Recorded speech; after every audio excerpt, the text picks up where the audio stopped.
Is this the end of the bear market rally? The sovereign bond market will tell you the truth. Stocks and bonds sold off on Monday morning after a hotter than expected PMI number, showing the economy is not as weak as the market presented, as the Dow is close to recover most of 2022 losses, just from October low, even though inflation is slowing down in the US. In Eurozone, inflation is getting out of hand. France, October inflation year over year soared to 7.1%. Made a new high. UK made a new high at 9.6% inflation. Germany inflation made a new high to 11.6% in October. If you think that's bad, you should take a look at Italy. Italy soared into the lead with a new high of 12.6% inflation. That's unbelievable. Is this the reason why TLT got sold off, just like the stocks did today?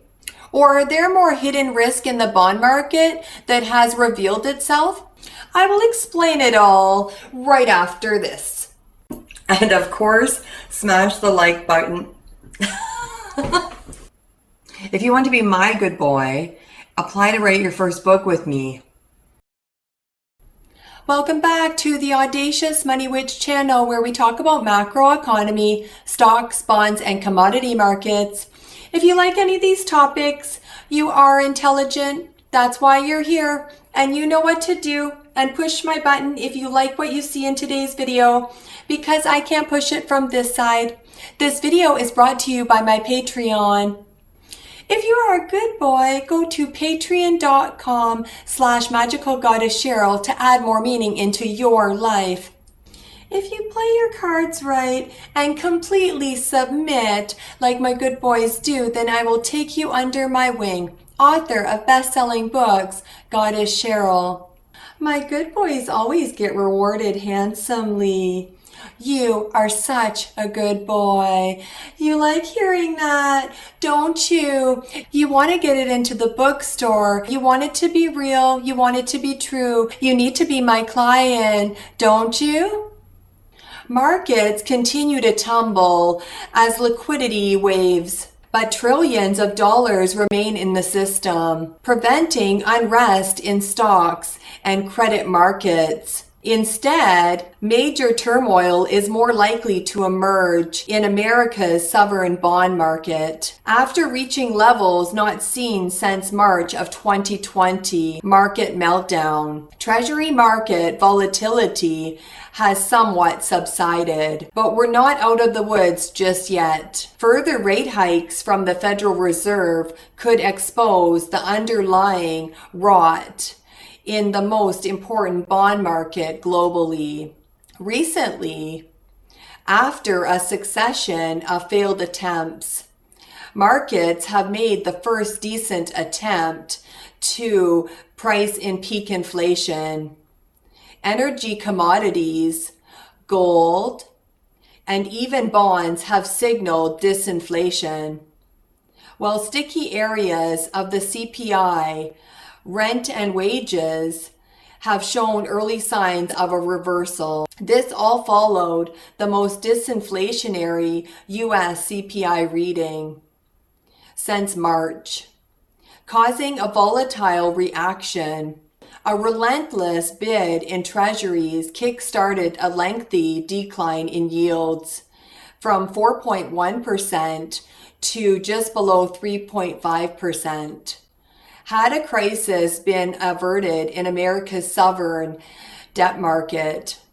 Not so fast. Even if the Treasury market endures the stress of the remaining rate hikes now being priced in, long-term structural defects exist deep in its plumbing. New cracks in America's sovereign bond market are beginning to materialize.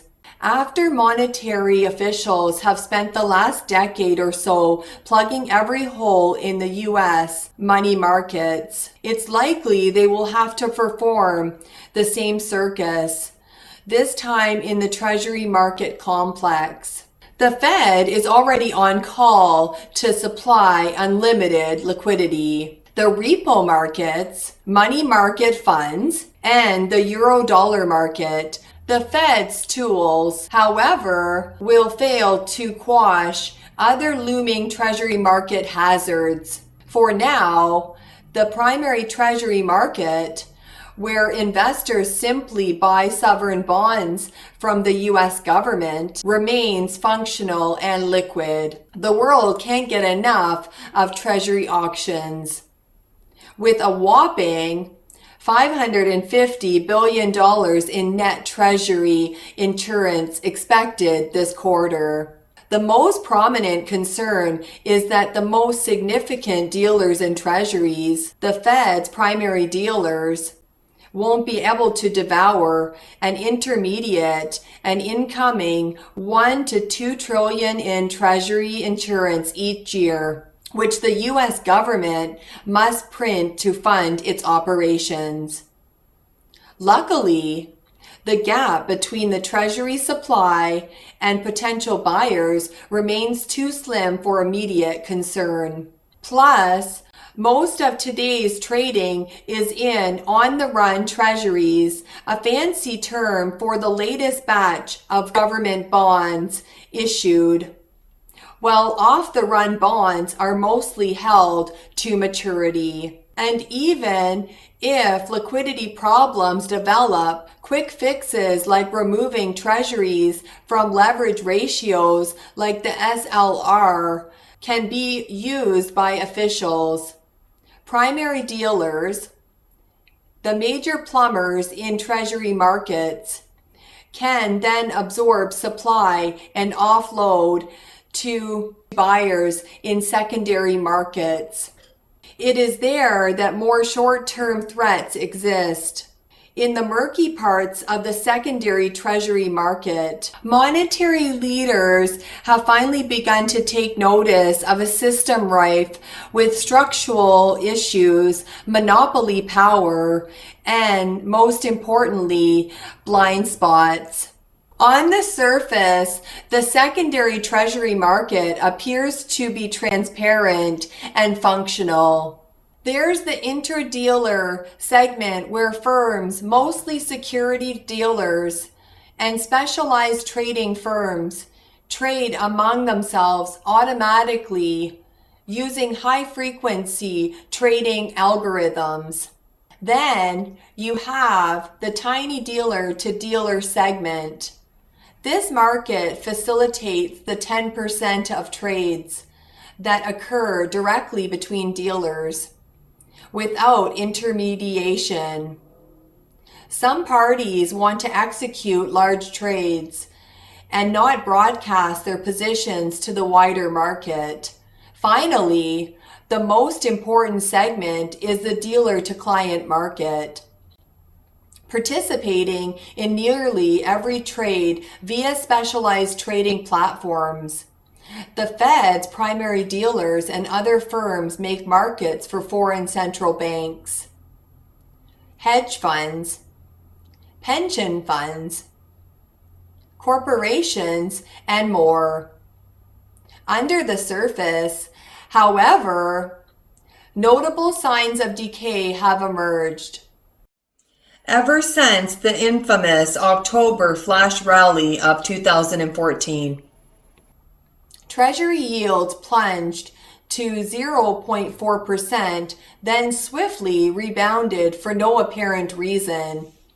Over 5 U.S. agencies failed to diagnose an actual cause in the aftermath. 5 years later, in September 2019, rates in the repo repurchase agreements market soared, since some dealers were not authorized to use the discount window. The Fed's emergency lending facility repo rate shot above the Federal Reserve's target range. After a cash shortage, the Fed responded by creating a temporary standing repo facility, SRF, via primary dealers and the tri-party repo platform.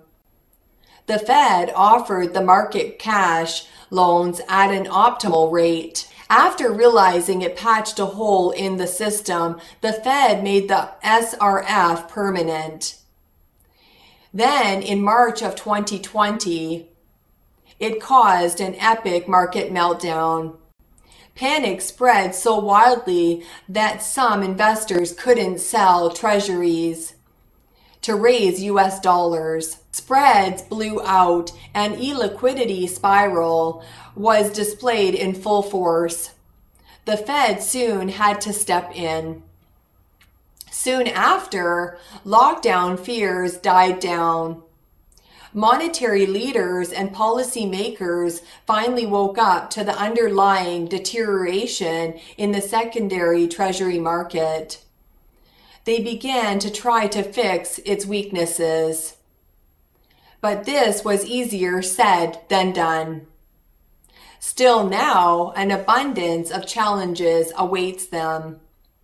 Regulations like the aforementioned Supplementary Leverage Ratio, SLR, which have been designed to prevent a repeat of the 2008 financial crisis, can only do so much against new threats. These rules have quashed old hazards, but created new ones and additional constraints. The authorities don't seem to have enough urgency to stop trillions being traded in secrecy. After recent events, this could be a perilous decision. Systemic risk abounds when financial entities go unwatched for too long. America's eye of Sauron looks to be preoccupied. The reason they haven't taken prompt action is likely the same as always. Bureaucracies are slow to react to monetary threats and usually end up imposing emergency measures, some of which become conventional monetary policy. It's hard for any human to find an optimal solution to the problems that leaders face with the Treasury market, let alone the global financial system. It's grown so complex, with endless moving parts and incentive structures. Finding a true fix has grown impossible. But after 2008, a subprime-style house of cards must be prevented from arising deep in the financial plumbing.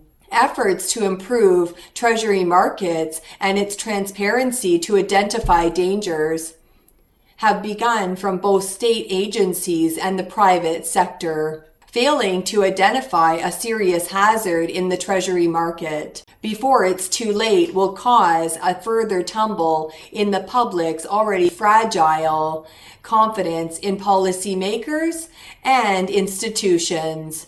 This time, there's no room for error. And my client Taddy Eazzy's book, Wicked Pussy Perfume, it is an erotic novel, such an amazing book. Order your copy for Christmas today.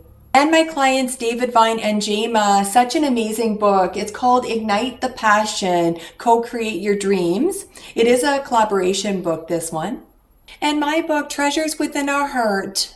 You are such a good boy for watching my video right till the end. Bye.